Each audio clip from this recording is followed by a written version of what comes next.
Speakers, the Honourable Susan Carter. Thank you. This is a sad, but it is a necessary bill, and I indicate that the opposition will be supporting it. It's sad because it reminds us that crime is often a continuing event. The assault may be momentary, but its effects linger, physically and psychologically. It is necessary because we should never lose sight of the continuing impact which crime and criminals have on victims, and we need to do as much as possible to mitigate this ongoing impact. And this is what this bill seeks to do. It cannot undo the harm caused by the initial crime, but it can mitigate ongoing trauma, although this bill alone is not a complete answer to this issue. The bill seeks to improve the way that our system notifies eligible victims of their right to register with one of the 3 existing victims registers in New South Wales. The 3 registers, the Corrective Services New South Wales Victims Register, the Youth Justice Victims Register and the Specialist Victims Register, play a crucial role in keeping victims informed about the offender who harmed them. The information provided might include parole eligibility, sentence progression or other significant updates. For many victims, particularly of serious and violent crimes, this information can be vital for planning, safety and, of course, peace of mind. It can also provide an opportunity to make a submission when decisions are being made about changes as to how the sentence is served, such as the grant of parole or supervised leave. Currently, all 3 registers operate on an opt-in model, which means that victims must take active steps to register.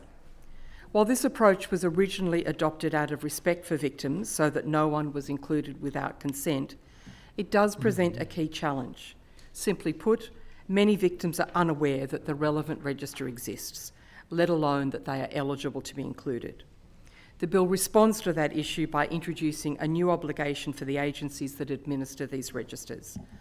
Where a victim is eligible and where the offender is classified as a serious offender under the relevant legislation, the agency will be required to take reasonable steps to notify the victim and their family of their right to register.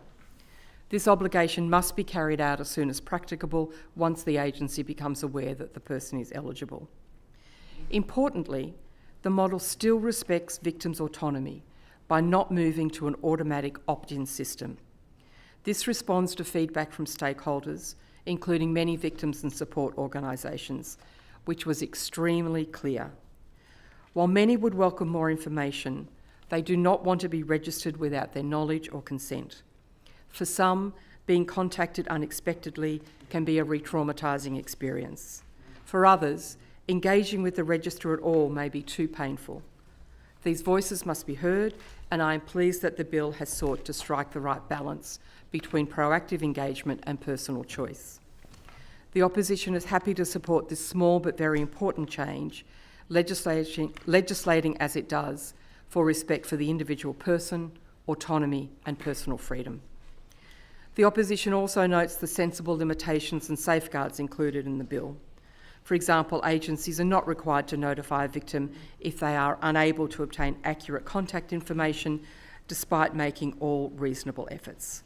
Similarly, no notification is required if the victim has already expressed that they do not wish to be contacted about the relevant offender or do not wish to be included on the register. The bill also includes specific provisions relating to family members. Where the primary victim is deceased, under the age of 18 or under some other form of incapacity, a family member may be notified in their place. This is a compassionate and appropriate recognition of the need to continue supporting those who are closest to the victim. The reforms proposed in the bill were developed through a process of consultation with victims, stakeholders and, of course, advocacy groups. I acknowledge the brave contributions of individuals such as former Police Sergeant Samantha Barlow, whose case brought national attention to the shortfalls of this current system. Her experience of only learning of the register when the offender in her case was about to be considered for parole demonstrates exactly why these changes are needed. Victims should not have to find these services by accident or at the last minute. It is important that we take all the necessary steps to ensure that we deliver a system which engages proactively with victims and gives them the choice to be informed and involved in a way that is sensitive and respectful. The bill also includes amendments to the Victims' Rights and Support Act to allow for limited, purpose-specific sharing of victim contact information between prosecuting agencies such as the New South Wales Police and the Office of the Director of Public Prosecutions, and of course the agencies which manage the victims' registers. This is a necessary step to enable notifications to occur without breaching privacy legislation.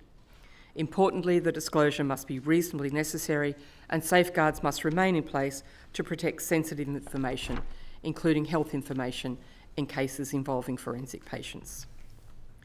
The opposition acknowledges that these reforms do not change the eligibility requirements for the registers, nor do they alter the types of updates a victim receives once registered. They do improve the gateway, ensuring that victims of serious offenders are given the opportunity to make that choice at the right time and, of course, with the right information. The work of supporting victims of crime is never complete. We must keep moving forward and listen to those with lived experience, respond to their calls for change, and improve the way our systems work. This is a living formula which must continue. I commend this bill to the House. The Honourable Mark Latham.